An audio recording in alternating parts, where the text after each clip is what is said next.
सा युक्त भगवान महर्षि वेदव्यास जी के सद शिष्य सूत पुराण जी को सुंदर प्रश्न किया है। हे सूत पुराण जी, भगवान महर्षि वेदव्यास जी के आप कृपा पात्र हैं। आपके प्रति हमारा एक अनहद भाव है। बहुत हृदय से आपके प्रति हम आदर प्रकट करते हैं। क्यों? धन्यस्त्वम शिव भक्तिमानम, आप स्वयं महादेव के भक्त हैं। और जिनके हृदय में महादेव के प्रति अनहद आदर और भक्ति और प्रेम है, उनके पास से भगवान महादेव की कथा श्रवण करने का एक आनंद अलग रहता है। हे सूत पुराण जी, हमारी तरफ से हमें आपके लिए चिरंजीव भाव प्रकट करते, लंबे समय तक धरती पर आप रहो। हमारा सुंदर प्रश्न है, सम्य गुप्त स्तव्य लिंग है। अभी तक जो संपूर्ण पूर्ण प्रकाशित नहीं हुई भगवान महादेव जी के लिंग स्वरूपों की थोड़ी सी कथा हमको समझाने का प्रयास करें। जिन कथा श्रवण करने मात्र से इसी समय फल देने वाली कथा है। महिमा सत्फल प्रद, इसी समय कथा श्रवण किया, इसी समय फल देने वाली कथा है। आज कथा सुनी और कल फल मिले नहीं, इसी समय फल देने वाली कथा है। लिंगोत्पत्ति श्रुता शुभा श्रुत्वा यस्या प्रभावेन दुख नाशो भवेद, जो जीवन के सभी दुखों में से मुक्त करने वाली कथा है, जो भगवान महादेव के लिंग स्वरूपों की कथा है, लिंग उत्पत्ति की कथा है। ये कथा हम सभी श्रवण करना चाहते हैं। सुंदर सूत पुराण का संबोधन किया है। सम्य गुप्त स्तव्य, ऐ सूत पुराण जी। सूत सूत चिरंजीव धन्यस्तवं शिव भक्तिमान। आप धन्य हैं। क्यों? आप महादेव के भक्त हैं। सम्यक् गुप्त त्वया लिंग महिमा सत्फल प्रद, महिमा सत्फल प्रद। जिन कथा श्रवण करने मात्र से इस धरती पर जितने शिवलिंग हैं, सभी शिवलिंगों का पूजन अर्चन और दर्शन का फल मिलता है। ऐ सूत पुराण जी, हमारा एक बहुत रहस्य सभर प्रश्न है। वैर मात्रे तो सर्वत्र, पूरे विश्व में देवी देवताओं की पूजा हम मूर्ति स्वरूप में करते हैं। देवताओं की, देवगणों की पूज्यन्ते देवता गणा, हम सभी जानते हैं। सभी देवताओं की पूजा मूर्ति स्वरूप में करते हैं। देवगणों की पूजा भी मूर्ति स्वरूप में करते हैं। सबकी पूजा मूर्ति में रहती है। वैर का अर्थ होते मूर्ति। परंतु हमारा प्रश्न है, लिंगे वैरे च सर्वत्र, लिंग स्वरूप में भी शिव जी की पूजा हम करते हैं और मूर्ति स्वरूप में भी भगवान शिव जी की हम पूजा करते हैं। कथम संपूज्यते शिवा, क्यों? ऐसा क्यों? सभी देवताओं की पूजा को मूर्ति में करते हैं, लेकिन भगवान शिव की पूजा हम मूर्ति में भी करते हैं और लिंग स्वरूप में भी करते हैं। कथम? ये तो क्या है? तब सूत पुराण जी ने विवेक सभर कहा, महात्माओं, आपने जो मुझे प्रश्न किया है, इसका संपूर्ण प्रत्युत्तर अत्र वक्ता महादेव, भगवान शिव जी उसका उत्तर दे सकते हैं। परंतु मेरे सदगुरु भगवान महर्षि वेदव्यास जी ने जो मुझे कहा है और मुझे जो याद रहा है, मेरी बुद्धि अनुसार आपको मैं संक्षेप में कहने का प्रयास करूंगा। नान्योस्ति, कोई भी महापुरुष इस प्रश्न का प्रत्युत्तर नहीं दे सकता है। लेकिन आपने जो मुझे प्रश्न किया है वो सामान्य प्रश्न नहीं है, महाअद्भुत प्रश्न है। लेकिन आपने जो मुझे प्रश्न किया है, ये पुण्य देने वाला प्रश्न है। हे महात्माओं, आपने मुझे जो प्रश्न किया है वो अहोभाव प्रकट करने वाला प्रश्न है। कोई सामान्य प्रश्न आपने मुझे नहीं किया है। सूत पुराण ने गाया, अहो मुनीश्वरः पुण्यं वाला, अहोभाव प्रकट करने वाला प्रश्न है। प्रश्न में तन्महाद्भुतम् अत्र वक्ता महादेवो नान्योऽस्ति पुरुषः क्वचित् नान्योऽस्ति पुरुषः क्वचित्। कोई भी महापुरुष इस प्रश्न का प्रत्युत्तर संपूर्ण नहीं दे सकता। आपने मुझे बहुत सुंदर प्रश्न किया, लेकिन हे महात्माओं, आपका प्रश्न थोड़ा अधूरा है। अरे, जवाब तो अधूरा हो सकता है, प्रश्न भी कभी कभी अधूरा हो सकता है। हे सुत पुराण, ये पहले समझाइए। हमने जो आपके पास जिज्ञासा व्यक्त की है, वो हमारा प्रश्न अधूरा कैसे हो सकता है, वो पहले कहिए।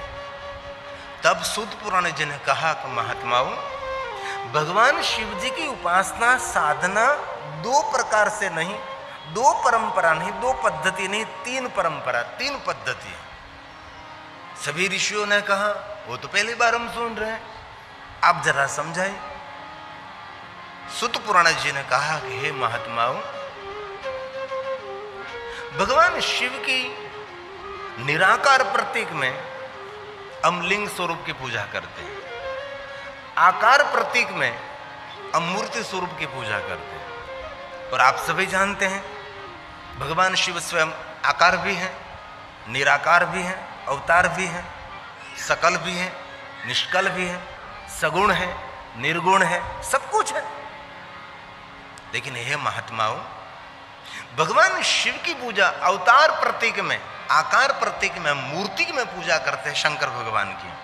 निराकार प्रतीक में हम शिवलिंग की पूजा करते हैं। लेकिन मूल परंपरा महात्माओं, जो योगी महापुरुषों की परंपरा रही है, ये ओमकार की परंपरा है। ये मूल परंपरा, वो प्रथम परंपरा है।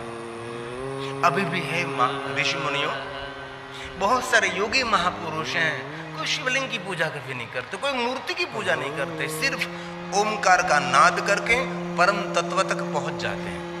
ये मूल महादेव की उपासना है, ये मूल परंपरा हमारी है। सुबह में ब्रह्म मुहूर्त में उठकर कोई ओमकार का नाद करे, ओमकार के स्वर का उच्चारण करे, वो सबसे बड़ी शिव पूजा है। उससे बड़ी कोई शिव पूजा भी नहीं है। लेकिन शिवलिंग पूजा करने वाले बहुत शिव भक्त मिलेंगे, शिव जी की मूर्ति पूजा करने वाले बहुत सारे शिव भक्त मिलेंगे। लेकिन कितने लोग हैं जो ब्रह्म मुहूर्त में सुबह में प्रातःकाल उठकर भगवान महादेव के ओम का स्वर का नाद करें? बहुत कम, नहीवत समझो। ये मूल भगवान महादेव की उपासना है और शिव जी की नाद उपासना है। अकार लिंग, उकार लिंग, मकार लिंग, सूक्ष्म प्रणव लिंगाय नमः। अभी भी योगी महापुरुष ओमकार का नाद करके अपनी कामनाओं की पूर्ति कर लेते हैं, मोक्ष और परम गति को प्राप्त कर लेते हैं। उसका जवाब क्या है? षडक्षर स्तोत्र का पहला पंक्ति जो हम निरंतर गाते हैं, ओमकार बिंदु, ओंकार बिंदु संयुक्तम। ओमकार का उच्चारण कर नाभि से उठाते हैं, कंठ से लेकर ओठ तक, इतना लंबा स्वर से। ये बहुत बड़ा विज्ञान नहीं, बहुत बड़ा मनोविज्ञान है। शारीरिक और मानसिक जिनको प्रफुल्लित, आह्लादित और तंदुरुस्त रहना है, उनके लिए सबसे बड़ी ये नाद औषधि है। जो निरंतर ओमकार का नाद करता है उसका पेट भी बड़ा नहीं होगा। जो बड़ा पेट जन का है ओमकार का नाद नहीं करता होगा वो, क्योंकि ओमकार का उच्चारण करने से उसका कभी पेट बड़ा नहीं होगा, शरीर भी सुडौल रहेगा, बेडौल नहीं रहेगा। लेकिन बहुत कम लोग नहीं करते, समझो। इनमें कोई जल की आवश्यकता नहीं, इसमें कोई बिल्वपत्र, कोई पुष्प, कोई सुगंधित द्रव्य, कोई पूजा की सामग्री, कुछ भी नहीं। और आप स्वयं कर सकते हैं। लेकिन ये उपासना करने वाले बहुत कम शिव भक्त हैं, नहीं है। शरीर में कोई रोग हुआ है तो बहुत सारे वैद्य है, बहुत सारे डॉक्टर है, इंग्लिश दवाओं की हार माला लगी है। लेकिन मानसिक जब दुखी हो रहे आप, तो मानसिक रोगों में से मुक्त होने के लिए तो जरूर आपको निंद्रा की दवा देते होंगे, कोई ऐसी कोई कुछ मिलती होगी, पता नहीं। लेकिन आजकल मानसिक रोग की वृद्धि हो रही है, इसलिए मानसिक रोगों में से जिनको मुक्त रहना है उसके लिए प्रातःकाल ब्रह्म मुहूर्त में उठकर खुली हवा में रहना चाहिए। हवा थोड़ी चोखी होनी चाहिए, घर के बारी दरवाजे खिड़की थोड़ी खुली रखनी चाहिए, और खुले आकाश में तो बहुत लाभकारक है। औषधि समझो, आशीर्वाद समझो, स्वयं भगवान शिव जी का स्वरूप समझो, भगवान शिव जी का दर्शन ही समझो, जो योगी महापुरुषों की परंपरा है। लेकिन ये परंपरा पर हम लगभग बहुत कम लोग चलते हैं, ये मूल परंपरा हमारी है। इसीलिए ओंकार बिंदु संयुक्तम् नित्यं ध्यायन्ति योगिनः कामदं मोक्षदं चैव ओंकाराय नमो नमः। ओंकाराय नमो नमः। ये हमारी मूल परंपरा है, लेकिन ये मूल परंपरा का निर्वहन लगभग कोई नहीं करता, योगी महापुरुष करते हैं। इसीलिए मेरे युवान भाइयों बहनों को हृदय से भाटा पड़ा। अच्छा, ओ अभी मेरा आप ध्यान का ये ओमकार का नाद का प्रभाव देखो। बहुत समय पहले हमने भाटापड़ा भगवान महादेव की कथा का आयोजन किया था। हमारी पूरी भाटापड़ा की टीम है, बहुत तालियों के द्वारा हम आपका आदर करते, बहुत हृदय से स्वागत करते हैं। शाबाश, धन्यवाद। इसमें क्या है, यहाँ लाइट मेरे सामने रहती है, इसीलिए जितना मुझे आप स्पष्ट देख सकते हैं इतना मैं आप सबको स्पष्ट नहीं देख सकता, क्योंकि सीधी लाइट आंख में पड़ती है। दिखाई देता है कि बैठे हैं बैठे, लेकिन स्पष्ट नहीं दिखाई देता। तो यहाँ कम लाइट है, लेकिन 15,000 वोल्ट रहती, तब रिकॉर्डिंग क्लियर आता है। इसलिए बहुत हृदय से आप सबका मैं आदर करता हूँ, बहुत हृदय से आप सभी का मैं स्वागत करता हूँ। मैं रोज देखता रहता हूँ, आप आए। मुझे पता था कि आप रविवार के दिन जरूर आएंगे, लेकिन आप शनिवार के दिन आ गए। बहुत हृदय से आपका स्वागत। आज भी निर्जला एकादशी है ना, कल भी थी और आज भी है, 2 एकादशी है ना। बहुत भाई बहनों ने कल एकादशी की और बहुत सारे भाई बहनों ने आज एकादशी की। निर्जला एकादशी आरोग्य देने वाली है।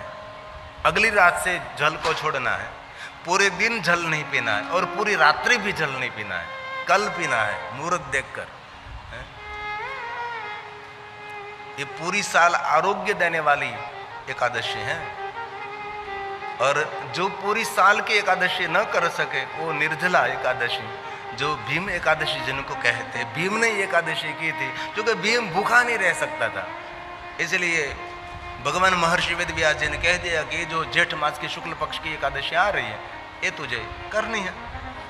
इसलिए इस एकादशी आरोग्य देने वाली है, क्योंकि पूरे दिन रात पानी शरीर में नहीं जाएगा तो शरीर का स्वभाव है, शरीर को शरीर में जो गंदी वस्तु खाने लगता है, उसके बैक्टीरिया जो योग्य नहीं है शरीर में, जो रोग प्रतिरोधक। उपवास तो बहुत बड़ा एक औषधि उपचार है, लेकिन बहुत कम लोग उपवास रखते हैं।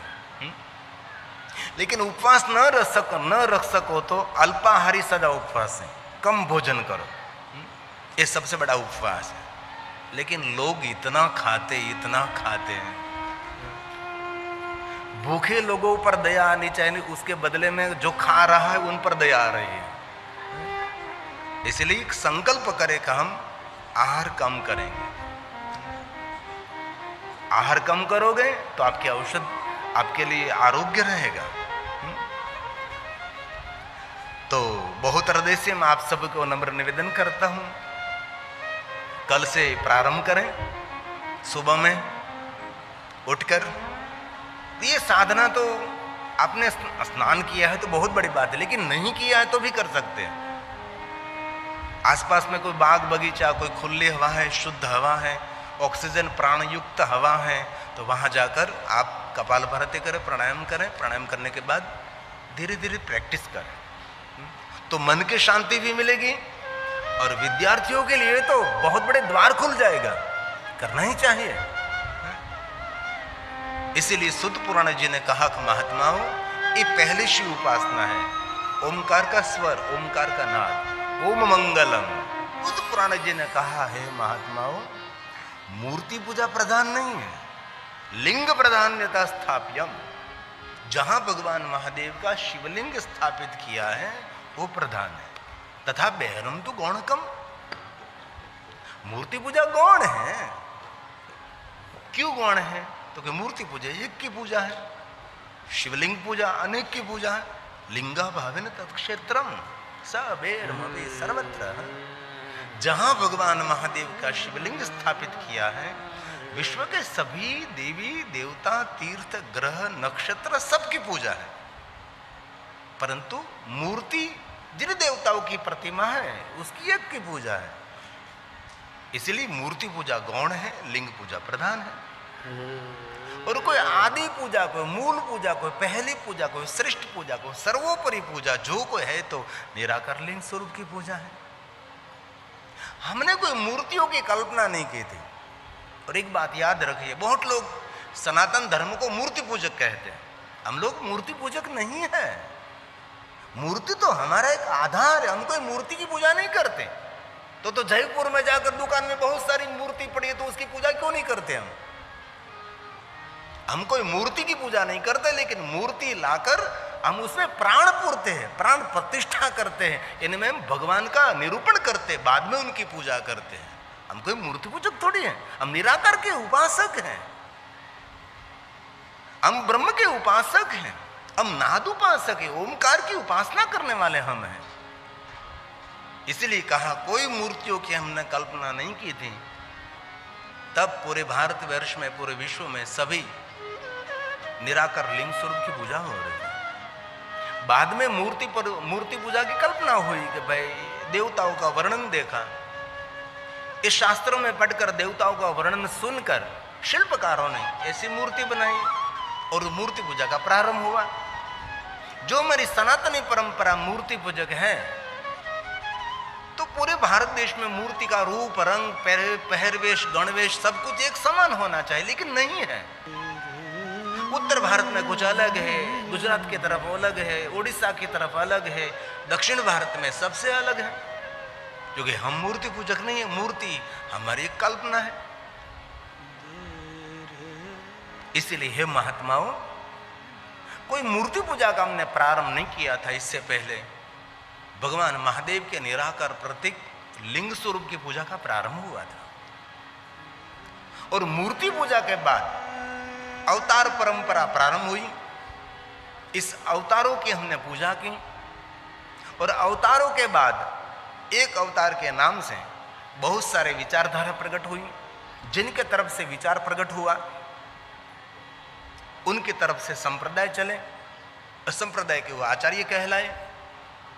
इसलिए भारत देश के अंदर 20,000 से ज्यादा संप्रदाय हैं। कोई संप्रदाय नहीं था, कोई अवतार की परंपरा नहीं थी, कोई हमने मूर्तियों की कल्पना भी नहीं की थी। इससे पहले भगवान महादेव के निराकार लिंग स्वरूप की पूजा का प्रारंभ हुआ था। ये मूल है, ये हमारा प्रारंभ है। इसलिए ब्रह्मा जी ने नारद जी को कहा, पृथ्व्याम यानी लिंगानी, इस पृथ्वी पर इतने भगवान शिव जी के शिवलिंग हैं, तीर्थे तीर्थे शुभानी, सभी तीर्थों में भगवान शिव जी लिंग स्वरूप में विराजते हैं। अन्यत्र वहां स्थल है, अन्य स्थलों में भगवान महादेव जी लिंग स्वरूप में विराजते हैं। कोई प्रसिद्ध है, कोई अप्रसिद्ध है, ऐसे बहुत सारे भगवान महादेव जी के लिंग स्वरूप हैं। एक भी तीर्थ हमारा ऐसा नहीं है कि जहां भगवान महादेव का शिवलिंग स्वरूप नहीं है। और एक बात कान खोलकर याद रख लीजिए, जहां भगवान महादेव का लिंग स्वरूप स्थापित नहीं है उसको तीर्थ नहीं कहा जाता। जिन तीर्थ में भगवान महादेव जी लिंग स्वरूप में विराजते हैं उसको तीर्थ कहा जाता है। और पुराण को धर्म पुराण तब कहा जाता है, इस धर्म पुराण में महादेव की महिमा होनी चाहिए। जो इस पुराण में महादेव की महिमा नहीं है तो सिर्फ पुराण कहते हैं उसको, और इस पुराण में महादेव की महिमा है तब उसको धर्म पुराण कहते हैं। जिन शास्त्र में महादेव की महिमा, उस शास्त्र को धर्म शास्त्र कहते हैं। और जिन शास्त्र में महादेव की महिमा नहीं है उसको धर्मशास्त्र नहीं कहे जाते, क्योंकि सभी हमारे धर्मशास्त्रों में शंकर जी की महिमा है, सभी मेरे पुराणों के महादेव की महिमा है। कोई भी उपनिषद, कोई भी पुराण, कोई भी शास्त्र, कोई भी धर्मशास्त्र, कोई ऐसा नहीं जिनमें महादेव का कोई न कोई वर्णन नहीं है। रामचरितमानस की सुंदर रचना हुई, तुलसी ने पेट भरकर भगवान शंकर जी की महिमा गाई, राम से थोड़ी भी कम नहीं। बार बार राम जी को शिव जी के पास पहुंचाते रहे। ये शिव जी की महिमा है। और बहुत हृदय से एक बात कहना चाहता हूं, आपके जीवन में जो शिव जी की भक्ति नहीं तो आपका जीवन ही जीवन नहीं, आप जीवित मर्दे के समान है, मुर्दे के समान है। आपका जीवन तब बनता है जब आपके जीवन में शिव जी है। जहां तक शिव नहीं है वहां तक हमारा कोई जीवन भी संभव नहीं है।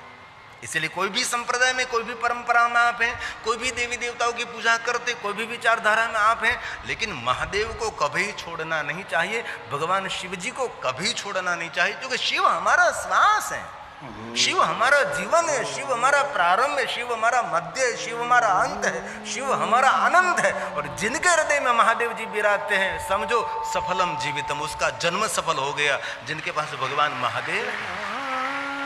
इसलिए कभी शिव को छोटा नहीं समझना, शिव को कभी छोटा नहीं, क्यों भाई, जगत रचयिता भगवान शिव है।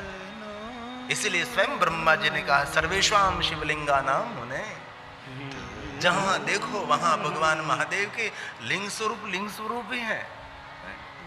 कितने शिवलिंग स्वरूप है किसी को पता भी नहीं है। सर्वलिंगामयी भूमि सर्वलिंगामयी जगत है।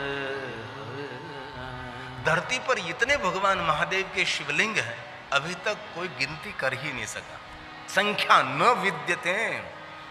इतने भगवान महादेव के लिंग स्वरूप हैं। ज्योतिर्लिंग 12 नहीं है, 100 करोड़ ज्योतिर्लिंग है, लेकिन 100 करोड़ ज्योतिर्लिंगों में मुख्य नहीं ज्योतिर्लिंग 12 ज्योतिर्लिंग है। इनमें बहुत सारे भाइयों बहनों ने 12 ज्योतिर्लिंग की यात्रा भी की होगी और करना चाहिए।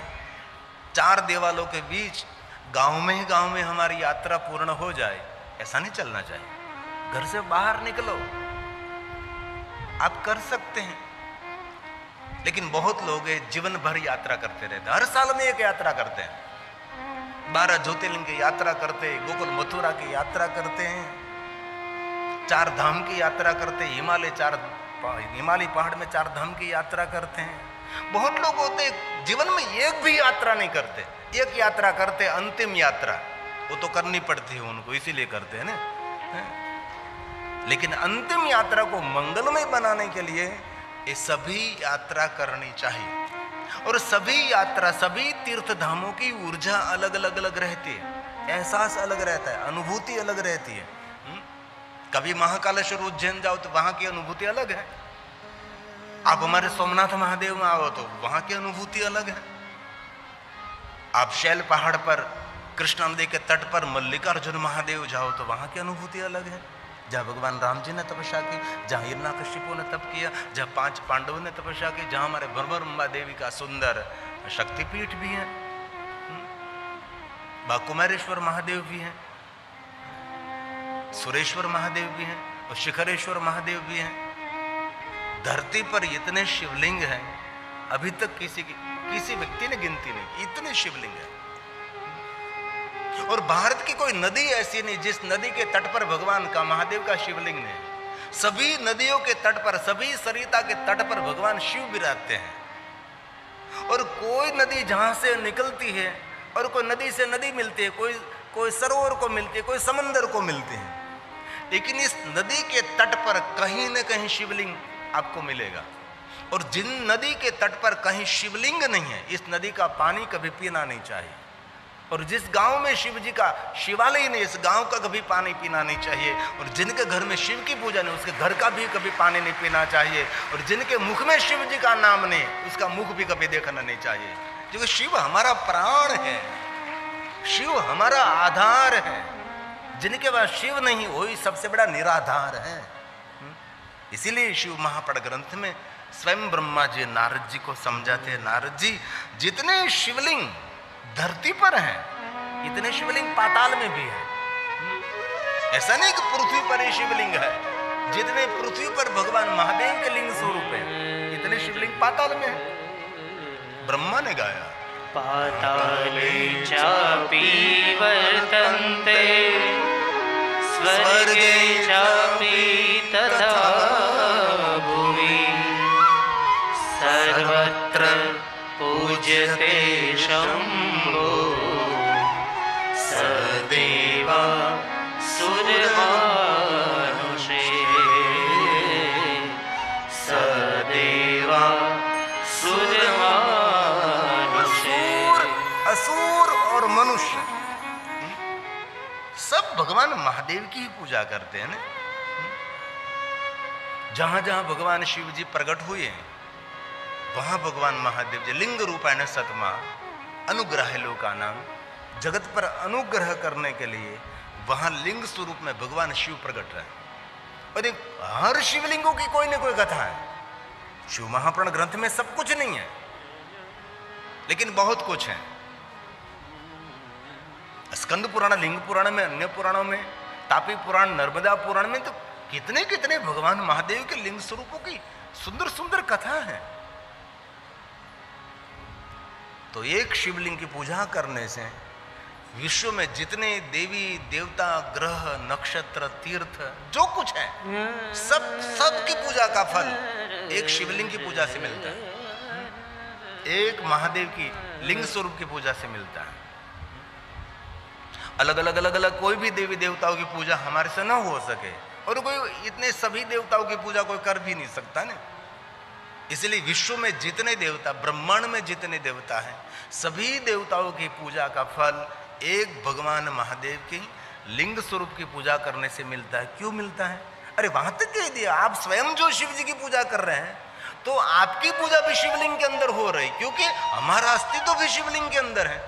हम भी शिवलिंग से बाहर तो नहीं है। क्यों? क्योंकि शिवलिंग आकाशमलिंग मित्याहु, शिवलिंग आकाश का प्रतीक है। तो हम सब कहां हैं? हम सब आकाश में हैं। सूर्य चंद्र पृथ्वी ग्रह ना तारा नक्षत्र सब कुछ, हमारे पूर्वज हमारे पितृ सब कुछ अंतरिक्ष में है। इसलिए आकाश के प्रतीक स्वरूप हम शिवलिंग की पूजा करते हैं। और हमारे लिए आकाश को कौन धारण करता है? पृथ्वी तस्य पीठिका, पृथ्वी हम सबको धारण करते हैं, आकाश हम सब पर अनुग्रह करते हैं। इसीलिए आकाश का प्रतीक स्वरूप हम शिवलिंग की पूजा करते हैं और धरती के प्रतीक स्वरूप हम पीठ की पूजा करते हैं। श्लोक शिव महापुराण ग्रंथ का है। आकाशमलिंग मित्याहु, आकाशं लिंगमित्याहु पृथ्वी तस्य पीठिका। जितनी महिमा शिवलिंग की है उसके समान महिमा पीठ की भी है। पीठ ये साक्षात जगदम्बा का प्रतीक है और शिवलिंग ये साक्षात निराकार शिव जी का प्रतीक है। आकाश हमारा पिता, धरती हमारी माँ है। हम उठकर माता पृथ्वी को प्रणाम करते हैं। और एक बात कहूं, जो सुबह में बिस्तर से उठकर धरती माता पर पैर रखते हैं उससे पहले माता पृथ्वी को आदर के साथ जो प्रणाम करता है ना, उसकी रक्षा की जवाबदारी माता पृथ्वी की है। लेकिन हम नहीं करते ना, हम नहीं करते, भूल जाते हैं। समुद्रवसने देवी पर्वतस्तन मंडले। आदत डाले रोज पृथ्वी को प्रणाम करे पैर रखने से पहले। विष्णु पत्नी नमस्तुभ्यं पादस्पर्शं क्षमा सुमे पादस्पर्शं क्षमा। ऐसे छोटे छोटे नियम आपको बहुत बड़ा बना सकते हैं। और इस कथा की मैं बहुत खुशी व्यक्त करता हूँ। इस कथा में जितने जितने बड़ी उम्र वाले दादा दादी कथा श्रवण कर रहे हैं, उसके साथ मेरे युवान भाई बहन कथा श्रवण कर रहे हैं, मेरा बहुत हृदय से प्रणाम। क्योंकि आपके पास बहुत लंबा समय है,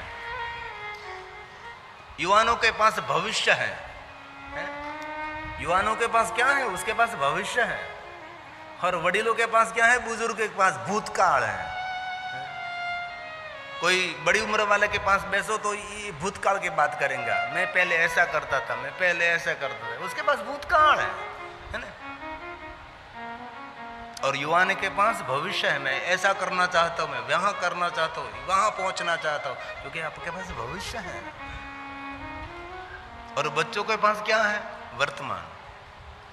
बच्चे कभी भूतकाल को भी नहीं सोचते हैं और बच्चे कभी भविष्य को भी नहीं याद करते, वो वर्तमान में खेलते रहते, मजा लूटते रहते जीवन का है? और कोई जिनकी बड़ी उम्र हो गई उनके पास बैसो तो उसके पास भविष्य की कोई बात नहीं होती, भूतकाल ही होता है। मैं 20 साल का था ऐसे करता था, मैं 25 साल का था ऐसे करता था, मैं 30 साल का था, बस उसके पास भूतकाल। युवानों के पास भविष्य काल है, इसलिए बहुत कुछ कर सकते हैं आप। छोटी छोटी आदत आपको बहुत महान बना सकती है। और सुबह में नेत्र खोलें, आंख खुली, प्रातःकाल ब्रह्म मुहूर्त में इसी समय भगवान शिव को याद करने लगो और आभार व्यक्त करे, भगवान आपने कितनी सुंदर मुझे नींद प्रदान की, नींद औषधि है, आपने मुझे सुबह समय ब्रह्म मुहूर्त में प्रातःकाल मुझे जगा दिया है? और प्रातःकाल तो हजारों काम छोड़कर भगवान शिव जी को बिस्तर में ही याद करें। जितने मंत्र स्तोत्र कंठस्थ हैं सब बोल लीजिए। प्रातःकाल बहुत महत्व का है, ब्रह्म मुहूर्त जिनको कहते हैं। कराग्रे वसते लक्ष्मी। मोबाइल नहीं देखना है, अपने हस्तकमलों का दर्शन करना है। ये जो श्रेष्ठ लोग हैं उनकी परंपरा है। मन से और तन से आरोग्य रहना, एकदम आरोग्य से भरे रहना चाहते, तंदुरुस्त रहना चाहते हैं। छोटे छोटे नियम, हमारी जीवन शैली कैसे होनी चाहिए, हमारी जीवन पद्धति कैसे होनी चाहिए, ये हम सबको पता होना चाहिए। हमारे हिंदी में तो मिलती होगी बुक, एक हमारी गुजराती में बुक है, मरो त्यां सुधी जीवो, जहां तक मरो वहां तक जीते रहो। मरते मरते नहीं जीना है, मरते वहां तक जीवित रहो, ऐसे जीवन बनाओ।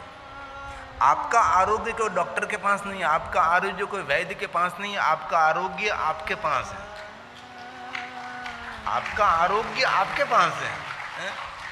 आपको ख्याल होना चाहिए कि इन ऋतु में क्या खावे। और एक बात मैं बीच में कहना चाहता हूं, जैसे आध्यात्मिक परंपरा में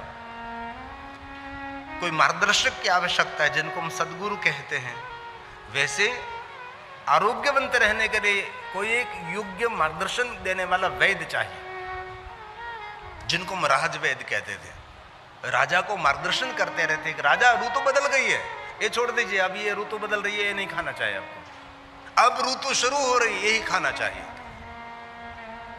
ऋतु के अनुसार हमारा आहार होना चाहिए। और आप एकदम तंदुरुस्त रहना चाहिए तो देर रात भोजन नहीं करना चाहिए, 6, 6:30, 7 बजे के आसपास भोजन कर लेना चाहिए सूर्य की उपस्थिति में। अभी भी जैन परंपरा में ओम अरिहंताय नमः, इनमें लोग रात्रि भोजन नहीं करते। लोग हर बाजार में हम देखते हैं तो रात तो 10, 10:30 बजे पिज्जा खाते हैं लोग, क्या वो उसकी हालत होगी। इसलिए आपका आरोग्य आपके हाथ में है, कैसे तंदुरुस्त रह सकते आप।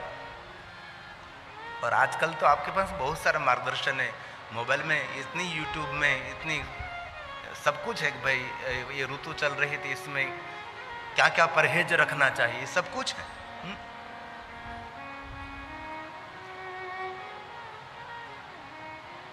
इसलिए महादेव हमारा मूल है, महादेव हमारा आधार है।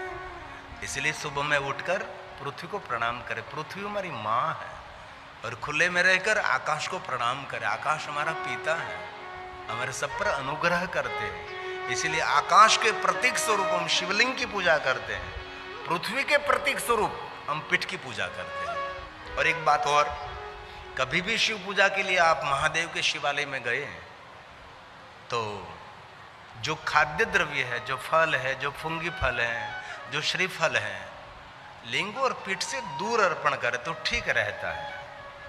बहुत लोग पीठ पर अर्पण करते, जो जलधारी हैं, पीठ पर लोग फल अर्पण करते, फुंगी फल अर्पण करते, श्रीफल अर्पण करते। कहीं लोगों को तो पता नहीं होता तो पीठ पर दीप भी अर्पण कर देते। नहीं नहीं, जितनी महिमा शिवलिंग के हैं उनके साथ समान महिमा पीठ की भी है, क्योंकि पीठ साक्षात जगदम्बा का प्रतीक, शिवलिंग ये निराकार शिव का प्रतीक है। इसलिए आकाश हमारा पिता है, धरती हमारी माता है। आकाशम लिंग मित्याहु पृथ्वी तस् पीठिका आलयम सर्वदेवानाम तस्मा लिंग मुच्यते। इनमें सब कुछ है। हेलो भक्तों, राधे राधे, हर हर महादेव। भक्तों, आपका मेरे चैनल डिस्कवरी ऑफ धर्मा में स्वागत है। भक्तों, आज अपने गुरुजी के इस कथा के माध्यम से सुना, कहते हैं जो भी शिव कथा, शिव भक्ति की कथा, शिव पुराण की कथा सुनता है उसको तुरंत ही फलों की प्राप्ति होती है। वो जिस इच्छा, जिस मनोकामना को पूर्ण करना चाहता है तो वो सिर्फ शिव कथा का श्रवण करें और उनके जीवन में ऐसे बदलाव होते हैं जो इंसान ने सोचे भी नहीं होंगे। जो मनुष्य प्रतिदिन शिव जी की पूजा करता है, शिव जी को जल अर्पित करता है, शिव जी उन व्यक्तियों से बहुत प्रसन्न रहते हैं। तो भक्तों, आपने इस कथा के माध्यम से ज़रूर सुना होगा कि गुरु जी ने किस प्रकार से इस कथा का वर्णन किया है। तो कथा पूरी अंत तक अवश्य सुनी होगी। तो भक्तों, कैसी लगी आपको आज की ये कथा? भक्तों, अगर आपको आज की ये कथा पसंद आई हो तो हमारे चैनल डिस्कवरी ऑफ धर्मा को सब्सक्राइब ज़रूर कीजिएगा और वीडियो को लाइक कीजिएगा। ऐसी ही कथाएं सुनने के लिए हमारे चैनल डिस्कवरी ऑफ धर्मा से जुड़े रहिएगा। धन्यवाद। राधे राधे, हर हर महादेव।